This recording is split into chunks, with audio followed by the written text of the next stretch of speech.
Welcome back, listeners, to the BizBlend, the show where we cut through the noise of business hype and hustle culture to talk about what really matters when you are building something that lasts. Now, listeners, today's conversation is going to be so interesting and so relevant for all of us, especially all the founders and entrepreneurs out there. Today's guest knows grit in its rawest form.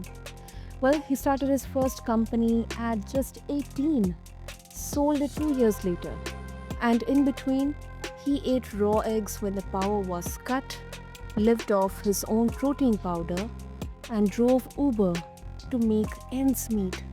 And that's not a metaphor, listeners. That's the real startup life.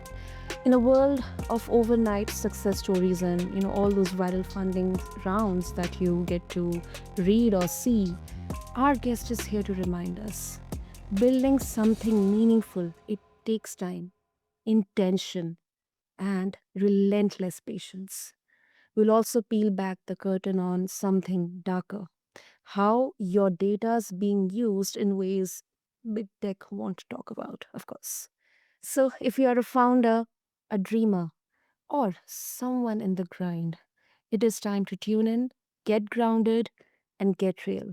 So, listeners, meet my guest, Tanner Haas. Tanner, welcome to the show, and I'm really, really excited and looking forward to our conversation today. Thank you so much for having me on. It's my pleasure. It's my pleasure and an honor to host you and get to know about your journey, get to know what it takes to make something real, and of course, the nitty gritties around the data privacy, big tech, and everything. So let's see how we touch on everything in these 30 minutes. So to begin with, Tanner, you have said that there is no shortcut around the process. You have lived that experience, you have lived that journey, whether it's product development or hiring or anything. So, can you take us to the moment when, rushing something actually it set you back? I mean, how exactly you got this realization?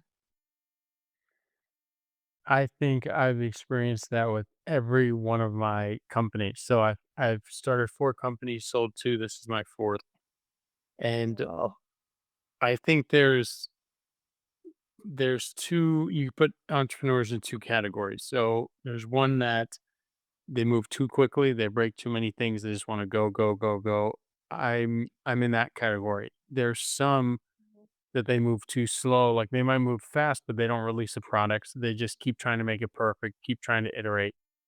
So for the people on the left, the people that move too slow, meaning they just don't release, they try to make something perfect. You need to move faster. But the ones that move too quickly and they break things, that's where actually moving too quickly does harm you. And so for one example, is when I started my nutrition company. And that was the one where I was living in Miami. My power was turned off. I all I could afford literally was my own protein powder. I would order it and I already paid for this, so I would have my own protein and I'd have some eggs, but then my power was turned off, so I didn't have gas also. So it was raw eggs. And I drove Uber on the side and all that was preventable in a sense if I did a little more market due diligence to start the company. If I slowed down a little bit, like I jumped too fast and I just wanted to start a company and I didn't think about the economics of the business. I didn't think carefully enough about designing the product, like how the label looks. And I ended up having, I had to make a huge pivot in that company. And I've had to do that actually for every single one of my companies where you just move too quickly to start. I think the most important things for entrepreneurs to understand is you need to set a firm foundation where Mm. that's what I think is one of the biggest pieces of advice is I have is set a firm foundation for your company. Like don't if you're making what we've made for Freedom Chat, the most private Mhm. messaging app in the world, don't cut Mhm. corners. And we cut current corners early on, and we had to rebuild the product from scratch after having gotten 30,000 users in 30 days. Mm. And the reason we cut corners, we try to get to market too quickly. So there's times that you need to, like, if something's going to take 6 months, it takes 6 months. Don't try to do it in three and think you're this some superhero person. That's what I would try to do, and then it doesn't work out. And if you're the one that something's going to take 6 months and you do it in a year, well, that's too long. Get it out the door. Be okay with feedback and move forward. Wow. Tana, from your experience, it's a life lesson. It's a life lesson. I have had actually, I've gone through so many, not case studies, but documentaries, and then especially from the business perspective, where either there was a pressure of getting the product out in the market, as you pointed out, or some kind of ROI rush, where it's a lot of investment and you have to very quickly yield the results. What we generally see, especially in the startup cohort, basically it's more about the profit, the numbers, than the purpose. Of course, profit, numbers, money, it is important, but I think there is definitely some gap in the intention and the output. And with this, I also want to say that I what I believe is a lot of early stage founders, they glamorize speed, because it's kind of natural that they have to prove themselves, because they're taking huge risks. Either they're trying to understand the problem or find a solution to that problem, and also monetarily, financially, they're trying to justify. But you are saying, Tanner, that speed without structure, it costs more in the long run. I mean, am I getting this right, or there's something else in this? Oh no, you hit it right on the head. I mean, that's why if I was to start Freedom Chat again or start another nutrition company, instead of taking a year, 2 years, it could be done in 4 to 6 months. Like, you can't put a price tag on experience, but a lot of those things, like, it's not speed over everything. It's speed with structure over everything. And so Hmm. if that's what, especially for tech entrepreneurs, is you got to take time to build the product. Like, don't get so excited. You got to be okay with the nitty gritty. You have to be okay with you're not getting any publicity right now. Your investors aren't seeing anything right now. That's okay. You need to take time to build something properly, and you just really can't cut corners. And that's something that a lot of people try to do. They want to skip to the result instead of putting in the work. Which, I mean, I've done that. I've done that for, like, you just get so excited. Yeah. You justify, oh, I think this is good enough, or no, put in some more time, get the product right, and then go to market so you don't have to relaunch, you don't have to remake a product. And that's what we had to do for Freedom Chat is we got 30,000 users in 30 days. We were a top 100 app downloaded. Um, I mean, we blew up over a weekend, but the problem was the app wasn't good enough yet. There wasn't fast enough. The security wasn't good enough. So we literally had to relaunch. We lost all those users, had to spend more time and money building the app properly. And now we've successfully relaunched. And I mean, that could have been avoided if we just took a little more time to begin with and had more structure.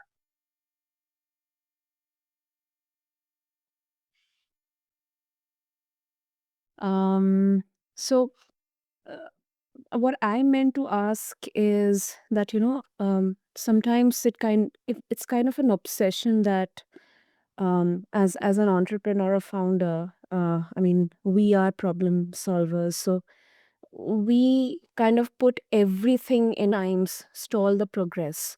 So do you think that this um, sustainable growth with structure, it shouldn't be so obsessed around achieving perfection? And what's your opinion on this? Yeah, I think perfection's is always going to be a moving target. What you think is going to be perfect or good enough now, in 2 years' time, you're going to laugh that you thought that was good enough. So I think the most important thing is to get some other user feedback early on. Mhm. And then when it's sufficient, release the product because things are only going to get better. It's important to get to market, test the, to validate the product, validate the concepts, and then that's the way you raise more money, but you can't rush it too soon where the product doesn't serve its intended purpose. For like if you say you're gonna be the most private messaging app in the world, you can't cut corners and you can't release before it is the most private messaging app in the world. So you have to release once your proof of not your proof of concept, once your value proposition Mm. is achieved or you believe it's been achieved, that's when you release. It doesn't need to be as clean or as fun as in your mind's eye you think it is because it's always going to be improved. So it is important to get to market as quickly as you can, but no sooner than as quickly as you can. Like, don't prematurely push it if it's really not ready, but don't hold on to it if it is ready. Release the product and get feedback because that's the other thing. I mean, I've learned users have so much valuable feedback. Like, when you think you've thought of every possible scenario, you've found every bug, you release the product to 20 people, somebody's going to find something that you did. They're going to have feedback that you didn't think of. That's just really user feedback is incredibly valuable. Absolutely, absolutely. Something like a beta version of the product, it can be released, it can be tested, feedback can be taken, and then simultaneously improvements can be done. Yes, I agree with that. Also, don't try to do too many things at once. Like, so for Freedom Chat, for example, we released and we tried to have every single feature. So react to messages, edit, unsend, self destruct. But the problem is we tried to cram so much in such little time, all of it sucked. So what we should have done is focus on one thing, do that really, really well. That's the beta version, and then build on top of that. So it's the same thing like setting a foundation. So instead of having the ability to do all these different types of things with messages, we should have just made sure that every message is private, it's fast, and all you can send is messages to start. And then we add voice and video calls, then we add images, videos. Like that's don't try to do too many things. And that'll help you get to market quicker. That will help you get valuable user feedback. If you try to have all these things incorporated in your beta version and your go to market, you're going to get overwhelmed and the product's going to be subpar. Hmm. Makes sense. Absolutely makes sense, Dan. Okay. So I'm asking is when it comes to the mindset, when you are in the thick of it with the power of cash flow tight, how do you not spiral into self doubt or burnout? Um, I think that it's normal for entrepreneurs to go through periods of self doubt and burnout. I mean, it's more common than people think. The, I mean, I've experienced that a handful of times because the startup life is hard. It's difficult. You're running on less sleep. A lot of people are counting on you. You're, it's just tough. It is really, really tough. So Yeah. the burnout, the self-doubt is normal, and people need to be okay with that. They need to normalize it, and just because you're experiencing self-doubt doesn't mean that I mean, it doesn't mean that nobody else has experienced it. I guarantee all these people, all these other entrepreneurs, they've experienced it as well.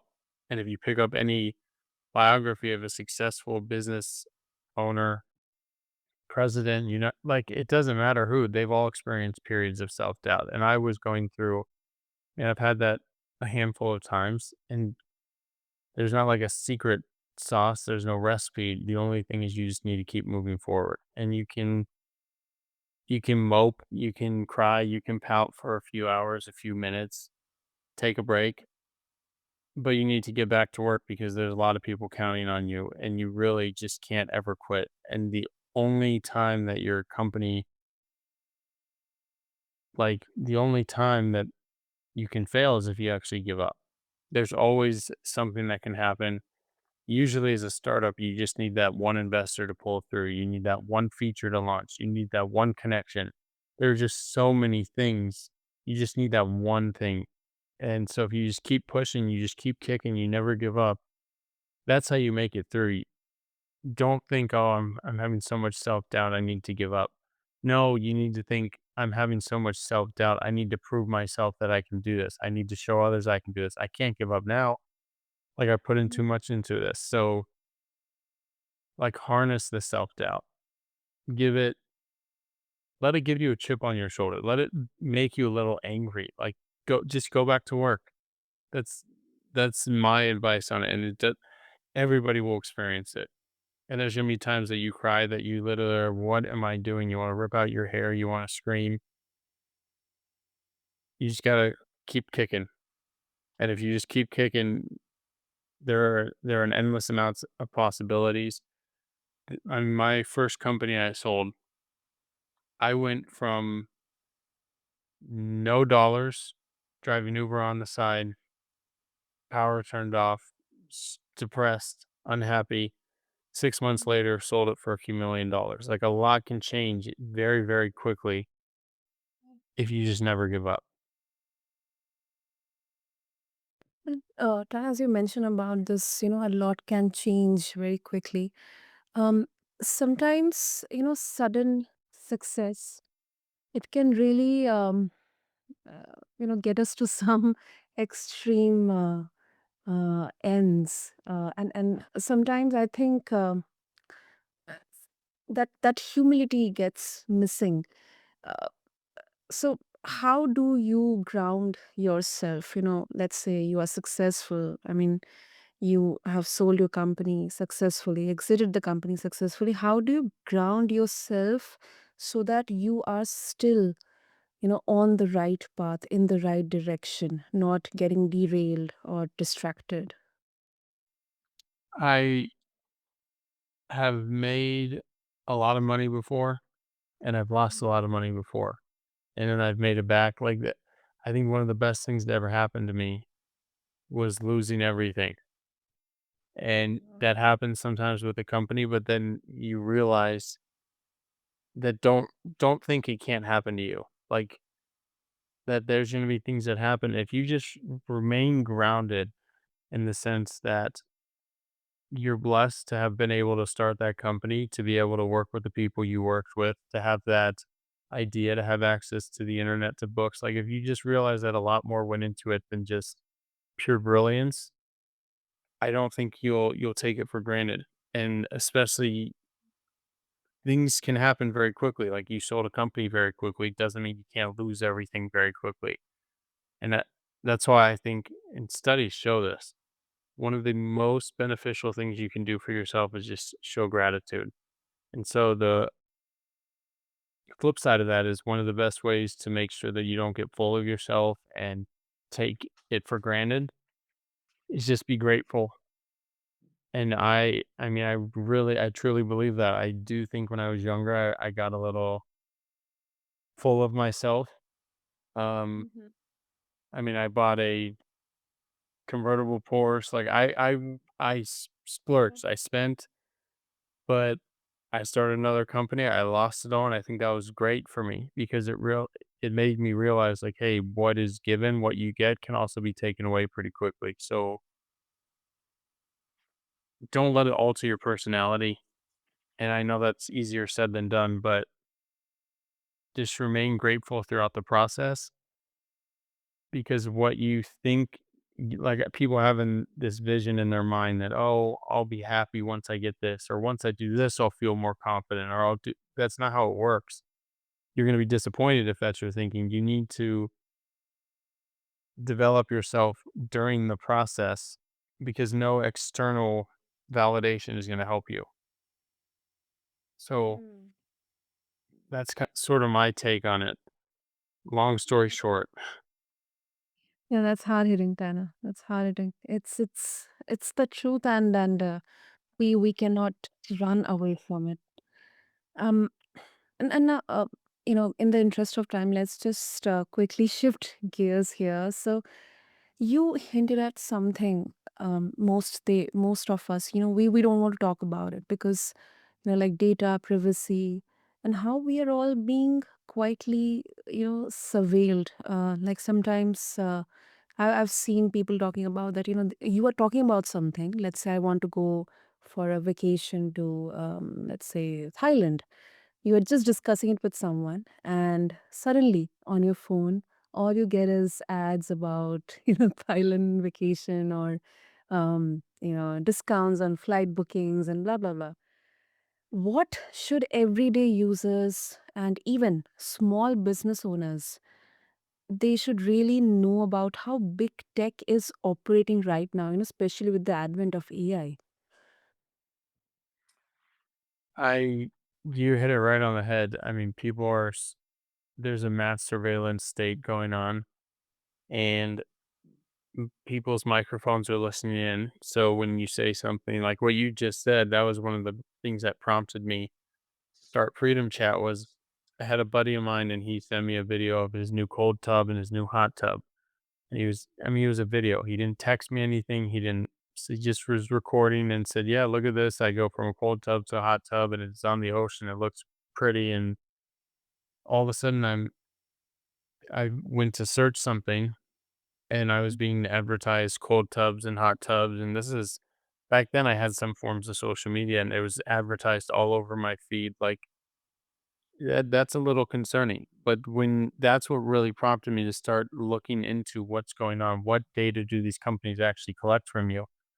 So, like WhatsApp, for example, wants to tout that they're private and you can message like end-to-end encrypted messaging. That's just not true. And when you actually dive into it, you see that basically every single one of your messages, images, or videos is stored on their server. Every piece of data they can get their hands on. So, who you talk to and when, your IP address, where you're from, your political affiliation, financial information, all that is used against you essentially to create this like profile. And it's deeply concerning because it's only going to get worse as we approach I mean, we're in it now, but the AI era.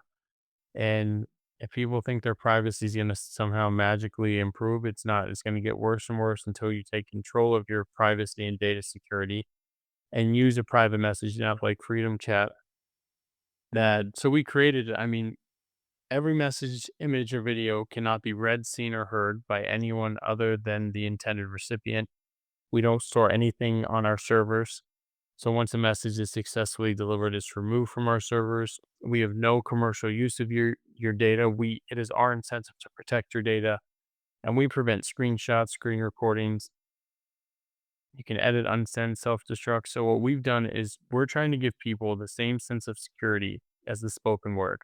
All these other apps are trying to make as much off your data as humanly possible. So there's a stark difference in our value proposition and our values as a company.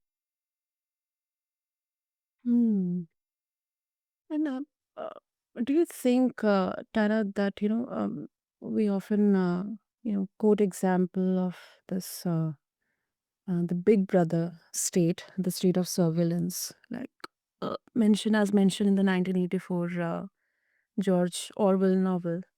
Are we heading towards something like that? When every click, our personal data and everything, they are just accessible at the fingertips of the system, of the leaders, of the watchdogs out there.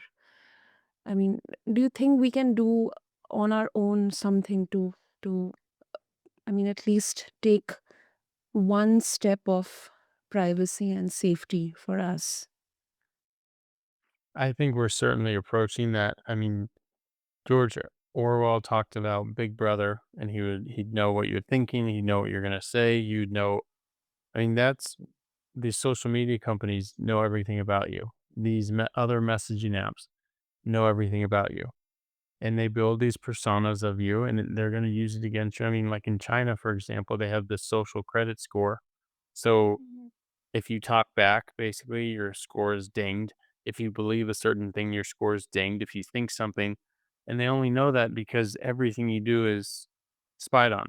So if you download and actually use a private app for your communications, when you message your wife, your husband, your mom, your dad, it should be nobody else's business, quite frankly. So use a private messaging app like Freedom Chat.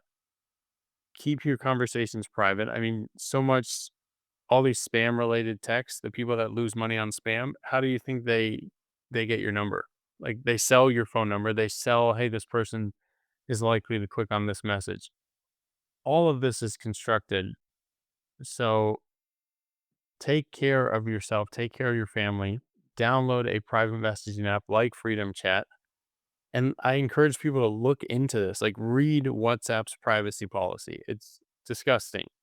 Like read TikTok's privacy policy. It's disgusting. Like if you actually look into this stuff, it's deeply troubling and it's only going to get worse until people take a stand and start aligning with privacy first companies.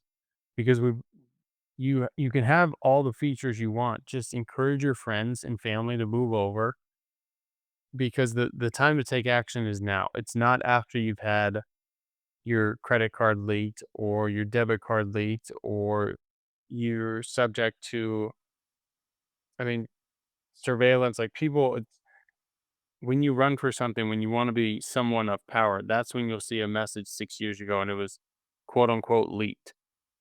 Like that's all by design. So protect yourself and use something where you can speak freely and message privately. And is Freedom Chat available across globally, or is it still? It's globally. So if you have an iPhone, you can download it anywhere in the world. Um, on Android, we are going to release this week. So if you are on Android, you want to subscribe to our wait list, you can go to freedomchat.com, click on our Android icon, and just enter your email, and you'll be subscribed. And we're going to be out this week. And again, Freedom Chat is available worldwide. We use your phone's data connection, so there are no SMS fees or anything like that. Everything you send is end-to-end encrypted. We nobody, even us, we can't see what you say, send in any way, shape, or form, and not any circumstance. You can send images, videos, GIFs. You can edit, unsend, self-destruct. We prevent screenshots, screen recordings. I mean, it's incredibly user-friendly. It's fun to use, and it is the most private messaging app on the planet. Period. Full stop. And people can get it just by going to freedomchat.com.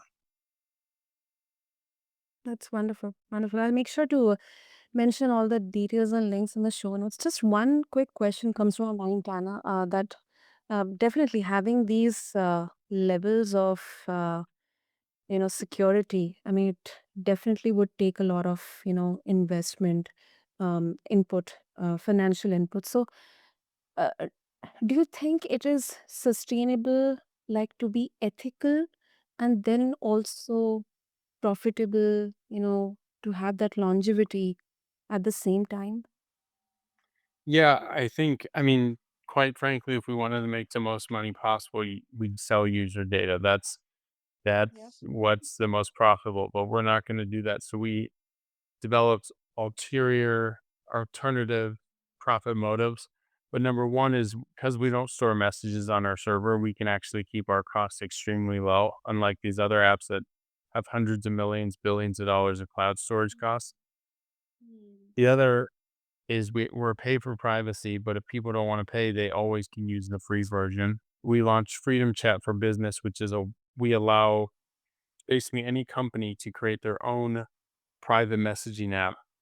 So you think of healthcare, legal, insurance. We allow them to create their own messaging app in as little as 1 week.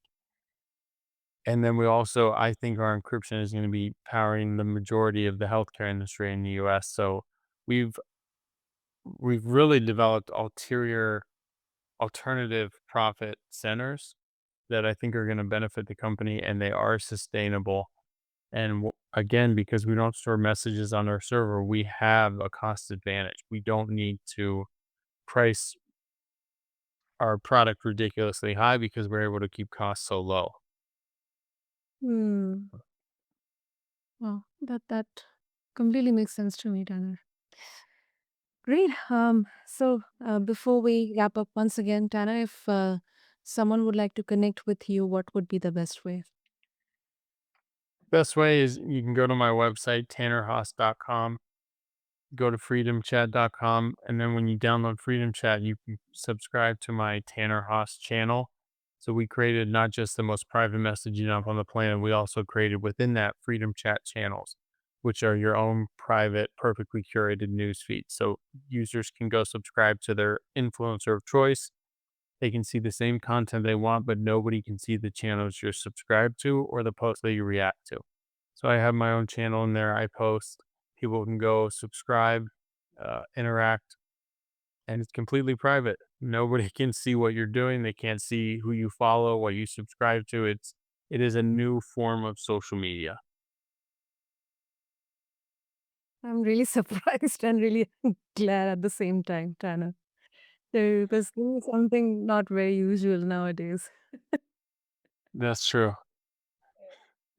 Okay, I'll make sure to add all the details once again. And Tanner, this was such a refreshing, reinvigorating conversation because uh, we touched upon so many things in this short period of time. You know, your conversation, your journey grounded me in the kind of truth that's hard to come.